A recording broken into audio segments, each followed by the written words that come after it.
Hey guys, welcome back to my channel. It's your girl, the Brooke Ashley, and today we are here to discuss The Real Housewives of New Jersey, Season 12, Reunion Part 2. And may I tell you something? Guys, it took everything in me to get up in front of this camera and do this recap. I was tempted to tell y'all on that community tab, shout out to everybody, I had fun. Oh! Shout out to everybody, I had fun. I gotta be good. This is the end of the road for me because I was too through watching the second part. But y'all know that I don't like disappointing you no matter how irritated I am watching a show. So I'm here. Let's just jump right on into it because we don't have a minute to spare. Part 2 picks up right where we left off. Joe Gorga has left the stage. He's pissed off. And he goes backstage and tells the guys that he's just really pissed. He quits. And how Teresa is not a sister. So while Joe's backstage having a meltdown, Teresa and Melissa are going at it. Melissa's like, I don't understand what your problem is. You just always find any reason to put your brother down. Of course, since Teresa can never own up to anything, she's denying it. She's like, what are you talking about? I'm not putting him down. I'm like, you are aware that referring to your brother as a bitch boy or saying that he's always in women's drama, that's insulting. Teresa is constantly throwing rocks and hiding her hands and acting like she's a victim in all this. And I was so happy when Andy interrupted and said, Teresa, it's very demeaning for you to say to your brother that he's always in women's drama. Like, let's stop it. Stop playing stupid. Stop playing dense. You knew what you were saying when you said that. Let's be real. Joe Gorga is good for the show, and you know it. Because you and Joe always going at it is one of the reasons why viewers tune in. And if any of y'all read the Diamonds and Rosé book, then you know that the Jersey franchise was centered around family from the very inception. So that's why the dynamics on this cast are very family-oriented, more than the other franchises. So they really do need the husbands and the kids to be involved. So you trying to diss your brother is really a joke. And for all the Teresa fans who are about to fight me down in the comments, I said what I said. And it's so funny with Teresa because if he were on her side the way she wants him to be, it wouldn't be being involved in women's drama. But because he's on the opposite side, now he's a little bitch boy and he's in women's drama. It's just so funny how Teresa picks and chooses when something is okay and when it's not. So now Teresa goes backstage to find Joe. They're going at it. And then he says that if Louis goes out there, then he's a bitch boy too. So Teresa says, no, it's not the same because Louis is going out there to defend himself against Margaret. And I was like, I don't understand how many more times I can keep saying this, but these rumors were already out. Margaret only asked a few questions. And I think that anybody who has a friend or a loved one who's dating some man with all these crazy allegations surrounding him would have a few questions, would they not? If the shoe were on the other foot, Teresa would have a lot to say. She was spreading around fake rumors about Jackie and Evan. Like, I just really can't stand how Teresa wants to act like it's not the same. If you want to call your own brother a bitch boy, then the same can be said about Louis if he goes out to defend himself in women's drama, right? And I was so happy when they flipped back to the scene with all the ladies still on the stage and Melissa said, but Louis was arguing with Margaret. He said some things to her. Is that not bitch boy behavior? Like, keep the same energy for everybody. If you don't want Joe Gorga saying anything to any of the other wives, then Louis shouldn't have anything to say to anyone else. I thought he was very rude to Margaret. Him telling her that she doesn't intimidate him and calling her sweetheart and all that stuff, being condescending, dismissing her in the season finale. That's not getting into women's drama.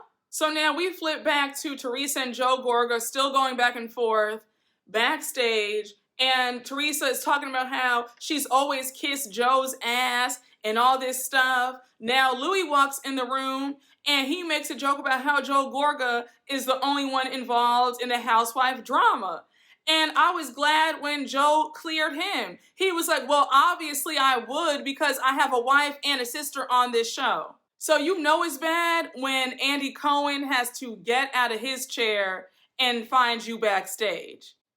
He tries to settle the argument between Teresa and Joe, and he's like, look, Joe, we love you. We want you here. All of you guys have been living your lives in front of these cameras for the past 11 years, and we don't want that to change. So now Joe Gorga addresses Louis, and he's like, Louis, you need to address whatever's out there and just settle it once and for all. Because nobody can say anything to her beloved Louis. She interrupts and says, he doesn't owe anybody an explanation. I'm like, you do know that you have signed up to be on The Real Housewives, right? You and your spouse or your boyfriend or your fiance, partner, they are going to be scrutinized. And if there is something in their past that is brought out to light, they're going to need to address it. So you saying that he doesn't owe anybody an explanation, I think he does. There is a lot surrounding him. And these aren't little petty allegations either. These are very serious allegations. And if he's a good man, like you say he is, then him answering the questions and setting the record straight shouldn't be an issue. But like I suspect, everything in the milk ain't clean with Louis. And that's why she has an issue with anybody asking any sort of questions. When Louis scams Teresa and Teresa wakes up with egg on her face, I want all of y'all who were mad at me down in those comments to say, Brooke, you know what? You were right. That's all I want. Just a girl, you were right. Yet again. Now, Andy interjects and says, Teresa, I don't know if you know how this works, but whether or not Margaret brought up anything, I would have brought this up at this here reunion. Teresa's just looking stupid like she always does anytime anyone makes a point. So she's like, well, I understand that. And it's like, well, girl, you have no choice but to understand that because Andy signs your checks.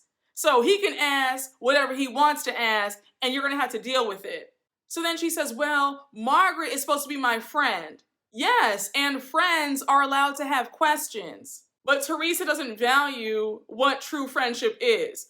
Her definition of friendship is you kissing her ass all day, the way Jen does. So now Teresa says, Joe, look, I would never put you down.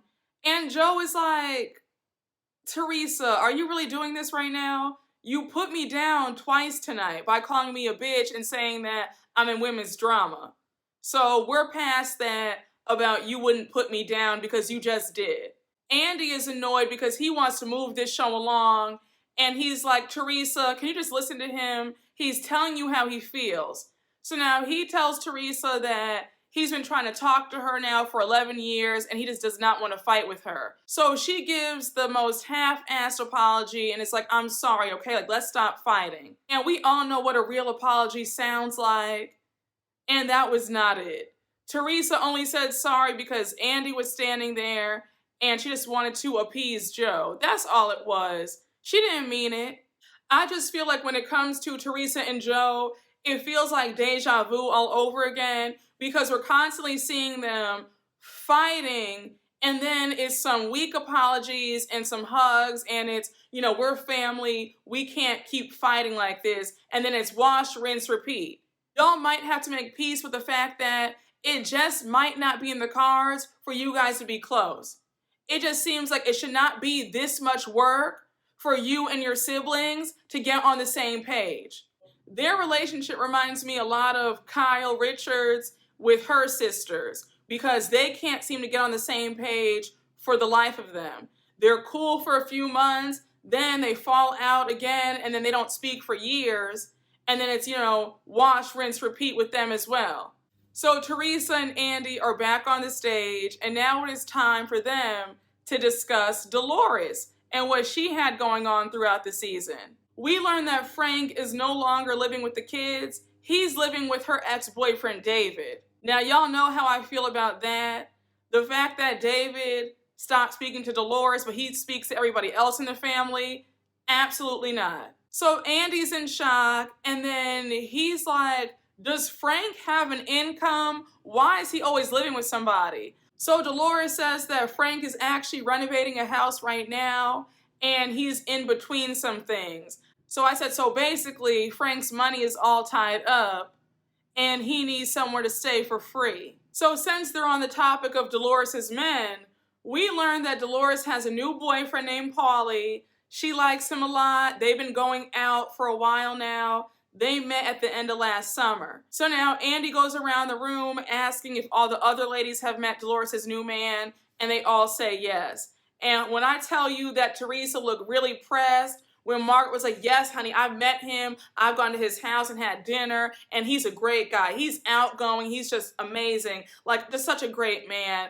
And Teresa looked so annoyed that Margaret seems to know Paulie better than she does.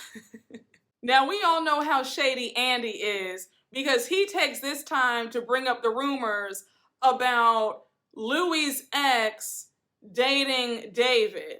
So Dolores says, yup, that's true. And now Teresa gets upset and she's like, well, not really his exes, just a girl he was talking to for 2 months. So now Jen interjects and she's like, yeah, they were just talking because he goes to that woman once he met Teresa. And I said, I'm sure he did do that because, like I said, he gives big opportunist vibes. He was able to get a reality star on one of the hottest TV shows, making all that money. He's looking at her like, jackpot. This man has too many allegations, too many lawsuits against him. There's just too much stuff surrounding him. Everybody can't be lying. And if y'all's fave is smart, she'll do the right thing and make him sign a prenup. So now Andy reads a viewer question asking Dolores, what has she learned from her past relationships with David and Frank? So Dolores says after her divorce from Frank, she learned that there is life after divorce. And with David, she learned, not to stay too long because she gave David like 5 years with being strung along. And then she adds that with her relationship with Paulie, they spend a lot of time together and she's happy.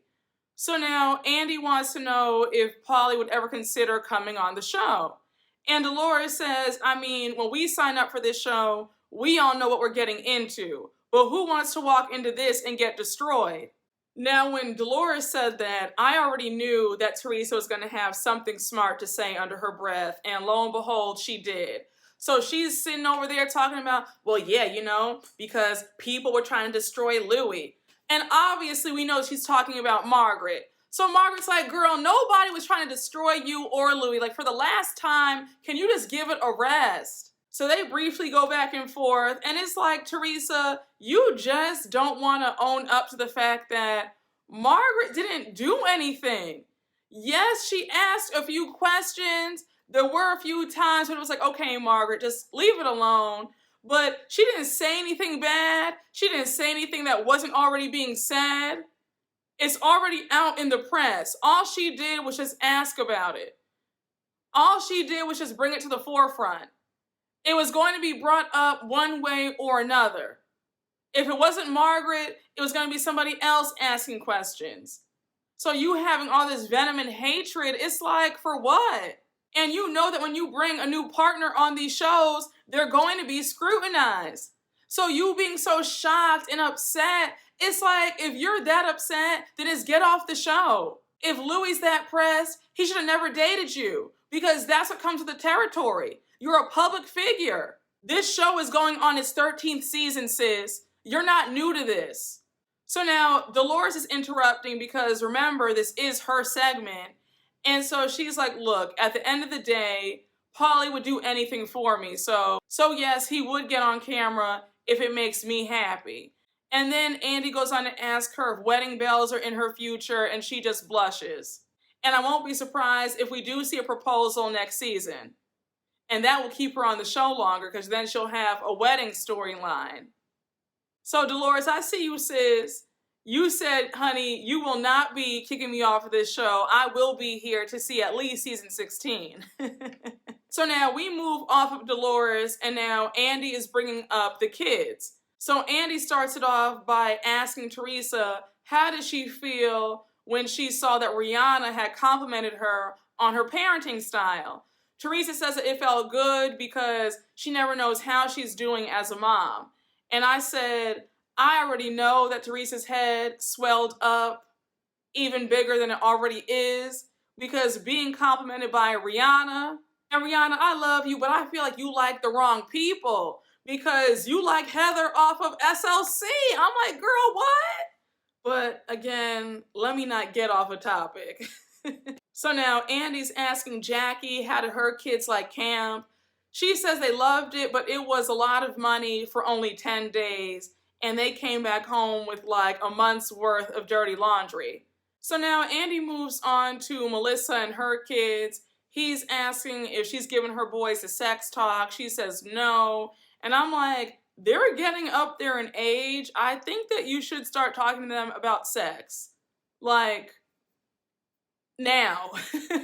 Like, kids today are very advanced. They know about a lot of stuff. So I think that you should talk to them as soon as possible so that they don't get any misinformation. So now Andy brings up Antonia, and he's asking if Antonia has forgiven Melissa for them moving during the middle of her school year.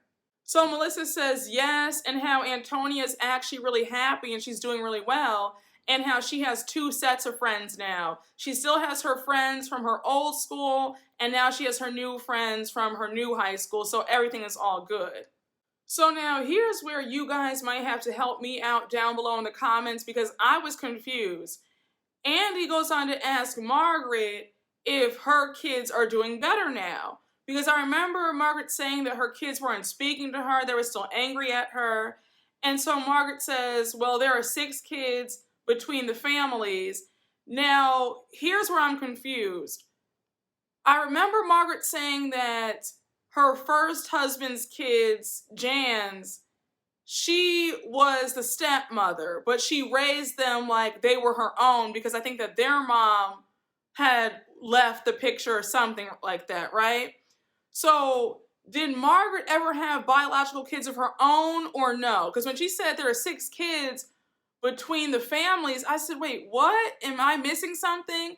Again, let me know down below. But anyhow, while Margaret's trying to answer, Jen interrupts and says, well, you know, kids are resilient, right? And she's obviously throwing a dig because she's mad and when Margaret said that to her. So now Andy says, a lot of viewers were upset when you said that, Margaret, and it didn't land. So Margaret says, look, I wasn't trying to be rude. I was just saying, like, kids are resilient. You know, they bounce back. That's all I meant, but I'm aware that it didn't land and I looked insensitive. And honestly, when Margaret said that, I didn't take it as her being rude. I took it as she was trying to encourage Jen. Like, Jen, you keep saying that you don't want your kids to find out, but they will eventually get over this and move past this. That's how I took it. I didn't take it as Margaret being rude. And I feel like Jen knows that she wasn't being rude, but because she doesn't like Margaret and because she wants to perform in front of Teresa, she just wants to harp on every little thing. Again, let me know what you guys thought when Margaret said that. And if we're being honest, if you're that worried about what your kids see and hear, then I would not advise you to go on reality TV because you already know that kids are going to talk, especially if you get into a fight with a fellow cast member. If some other salacious info comes out, they're going to hear about it. So your kids are going to have to toughen up and be resilient if their parent does get on a reality TV show. Just saying. So now Andy turns his attention over to Teresa, and he's asking Teresa if Gia ever had reservations about Louis. So Teresa says no. And now Andy's like, well, girl, we saw in one of the previous episodes that Gia actually did have some concerns. And I was screaming when they rolled that tape back. I said, if there's one thing that Bravo's going to do is roll that footage. So there's no point in lying because they're going to replay what you said. So now Teresa's just sitting there because Andy has debunked what she just said. And Andy says, I mean, damn, like, Louis' exes really want to bury him. So now Jen interjects and says, yeah, because his exes are jealous and bitter. Teresa agrees and says that they're only doing this because it's her. And now she stands up and says, mirror, mirror on the wall, who's the fairest of them all, and turns around in her jumpsuit. Then she has the nerve to add that if Louis were dating Margaret, then nobody would care. But because she's Teresa Giudice, now everybody is thirsty. I was like, are you serious right now? Everybody was just appalled. Andy's face when she stood up and turned around like that, he was like, girl, if you don't sit down. No. And I said, not Dolores and Melissa sitting there and you're talking about who's the fairest of them all. Okay, you know what? Let me stop it. Let me stop. Let's move on. Now we get to the Jackie segment of this reunion, and we learn that Jackie is doing a lot better. Jackie says that she's out of the danger zone, but she's still having a hard time coming to terms with her new body. We also learn that Jackie's now eating normal foods, and then Andy brings up why she didn't do the inpatient treatment. So she says that in an ideal world, she would have. If she wasn't married and had kids, she would have gone, but she didn't want to spend time away from them, so that's why she chose to do the treatment that she's doing now. I was happy to hear that Jackie and her family are now going to take longer vacations. I remember when she said that they would only go on vacation for 4 days tops because she didn't want to have to be forced to eat. And now we learn that she's going to be going to Scottsdale, Arizona for 6 days. A quick side note, I love Arizona, I love Phoenix, I love Scottsdale, and there's a really great place that I ate. It's called the Montauk in Scottsdale. That food is delicious, but Arizona will always have a piece of my heart. I stayed at the Biltmore, a Waldorf Astoria resort, and just chef's kiss, okay? Amazing. But yeah, let me not get off of topic, okay? Let's just continue with this recap because we can talk about food and vacations for a long time. So now Andy asks the other ladies if they noticed Jackie not eating at events. And so they all said yes.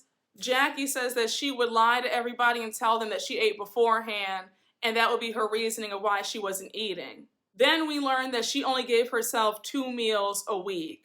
Everybody's shocked. Jackie's sobbing at this point. I felt so bad for her because you can tell that just talking about it is very painful. I can only imagine what she's going through to relive that nightmare. She's still dealing with this. But I was happy that everybody did rally around her during this time. And it was very sweet of Margaret to say, you know, I'm proud of Jackie. I've watched her really struggle with this, but she is doing better. And it's just nice that they all have her back when it comes to her eating disorder. So now Andy reads a viewer's question directed towards Jackie, asking her how it felt watching Teresa fat shame Margaret when they were in Nashville. And before Teresa can get a word out, here comes Jen. I said, Jen, for the last time, you do not need to be Teresa's spokesperson. Shut up. And I wanted Andy to say, Jen, we're not talking to you. I mean, she's just the definition of a kiss ass. So now they all start going at it. Margaret's like, look, Teresa fat shamed me, end of story. So now Jen agrees that she did, and then Teresa says weakly that she takes it back and she should not have said it. So now they keep going back and forth. Teresa's cursing out Margaret, telling her to shut the F up. I said Teresa would have one time to curse at me. I mean, one good time. I really can't stand how she'll curse and call these women out their name, but let somebody say the same thing to her, now she wants to flip over a table and fight. And I thought it was also funny how Jen was trying to get on Jackie because Jackie had tweeted something like, well, maybe stop getting lipo every week in regards to Jen. And Jen was trying to say that that was a fat shaming tweet. And Jackie said, no, it's not. And when Jackie broke it down, I said, come through, Jackie. I said, Jen, please stop reaching. Just anything for you to deflect from your new best friend's poor behavior. So Andy's asking Jen if Bill was more angry at the affair being out or her not denying it. So Jen goes on to say that Bill didn't say anything, she did all the talking, and knowing her husband, he is deeply embarrassed. Now here's where I stood up and applauded my TV, because when Andy read that viewer question asking Jen why her and her mother seem to have a hard time placing blame on Bill but want to blame the other woman, I said, come through. Because like I've said, a lot of the women on this cast are very male identified. And Jen is the epitome of a pick-me at her big age. So Jen kind of sidesteps the question, doesn't really answer it, but she goes on to say how she forgave Bill. I'm like, girl, but just answer the question. Can you please explain to me, why do you seem to give the man a pass, but you want to drag the other woman? When your man should have never stepped out. I get sick and tired of women coming after the other woman. The other woman doesn't owe you loyalty, your man does. He's the one who stood before you and God and promised and vowed to be faithful to you. So Jen adds that she was mad at Bill, but she forgave him, and then she was mad at Margaret, and then she forgave Margaret. I'm like, why are you mad at Margaret? The truth about the affair was going to come out at some point, and you're very dumb to think that you're going to keep this a secret forever. If it wasn't Margaret who revealed it, it would have been somebody else who told it to the blogs. Let's be real. So Margaret interjects and says, look, girl, before you got on this show, somebody had already told me this new girl who's joining New Jersey, she's a doctor's wife, and her husband is sleeping with somebody on his staff. So the word was already out. So now Jen is taken aback and she's like, oh, I didn't know that people already knew. And it's like, exactly. You being upset at Margaret is pointless because people already knew. People were already talking about you. So Andy chimes in and says, look, I've been doing this now for 16 years. And the motto is, don't come on to Housewives if you have something to hide, because it's going to be found out eventually. So Andy wants to know, did they discuss it before she came on the show? Did they make a pact to deny it? And Jen says, we discussed it. Then she goes on to add that she wasn't going to forgo her dream of joining this cast because of his mistake. And I said, you could already tell when Jen got on this show, her first season, that she was desperate to be on this show for years. Jen gives major fan vibes, like she was studying this show since season 1, and she had been longing to be a part of this cast since the beginning. And now that she's finally on, she is just ecstatic. There's just this thirst and desperation when it comes to Jen, like it just seeps out of her pores. So now Andy goes on to ask how their kids took it. She says that they were just in shock. Her oldest son walked away. He didn't want to hear it. But now her kids are fine, and they see that Jen and Bill are fine, so they're okay for the most part. So now Andy goes on to ask the ladies, how would they deal with infidelity? Do they think that infidelity is the end of a marriage? Teresa and Jackie both raised their hands, yes. I feel the same way. If you cheat on me, it's a deal breaker. I'm out. Shout out to everybody. I have fun. I'm not sticking around for it. If you cheat on me one time, I'm done. That's fine for anybody who can accept it. If you're that forgiving, that's great. No shade, no judgment to you. But for me, it's a no. But I was a bit shocked when Teresa said that infidelity would be the end for her, because I was like, wasn't Joe Giudice cheating on you? And you stayed?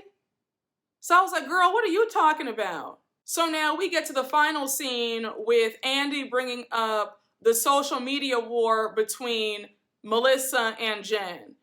Jen decides to take out these blow-up screenshots. It reminded me very much of Wendy Osefo doing it on Potomac. And I was like, Jen, Wendy already did this. Try something else. They're going back and forth about why Jen called Joe Gorga crooked. I just rolled my eyes so hard at this part because I said, if I hear the word crooked one more time, I said, Jen, you low-key started it. Melissa was right, because you do pick at her. You start with her. You call her fake all the time. Melissa returned that same energy. You got angry, and then you called him crooked for no reason. But I was on Melissa's side for that, because Jen does the most. She has a very slick mouth, and then when somebody retaliates, she wants to recoil and act like, oh my gosh, I'm the victim. Why would you say that? It's like, girl, you started this whole thing. May I tell you something? I was so happy that Andy was reading so many of the viewer questions discussing how male-identified Jen really is, because when he read the other question asking Jen, why does she blame the other woman and not Bill? And when Jen said, because I love my husband, I don't love the other woman. And it's like, but again, Bill is the one who took vows. He's the one that you're married to. You're not married to the other woman. Bill is the one that you need to direct all your anger to. He should not have cheated on you, period, point blank. You being mad at the other woman, Margaret, like what's wrong with you? It's just so irritating. And then these same women go on to teach their daughters to still perpetuate this nonsense. If a man cheats on you, be mad at him. Stop trying to fight the other woman. Jen is one of those women who wants to believe that the other woman just comes in and just seduces the man and lures him away from his family. 9 times out of 10 is married men acting like they're single. And when Margaret let the cat out the bag that Jen had went around and called the pharmaceutical company to get the woman fired, I was like, wow. And if I were that woman and I saw that, I would be calling up the nearest lawyer to put a lawsuit in because, excuse me, what? And Margaret said, you try to ruin this woman's life, but Bill goes on to have an illustrious career. It's so annoying how a man can cheat, lie, steal, but the woman gets blamed for it. Bill's name should have been dragged through the mud too. He shouldn't have been cheating on his pregnant wife. And Jen was just so smug and proud of herself, and she was like, yeah, I would do it again. Like, but you have none of this energy for Bill.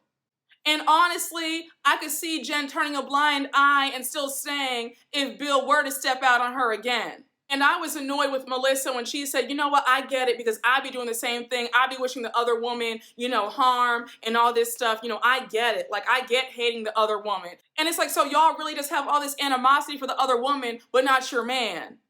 Like, does that make any sense? Y'all just love men so much. There are other men in this world. Leave and find somebody else who won't cheat on you. But y'all would rather stay and blame the other woman. So now Margaret and Jen start going at it. Andy stands up and starts screaming for them to shut up. And that's where the second part ends. And when I tell you I am ready for this reunion to be over because I'm tired. This is very draining to watch. It's irritating to watch. I'm just so over it, and I really don't know if I'm going to continue watching or even reviewing season 13 because it's going to be more of the same. But y'all, I hope you all enjoyed my recap. Thank you all for watching, and as always, please make sure to like, comment, and subscribe, and I will see you all later. Bye.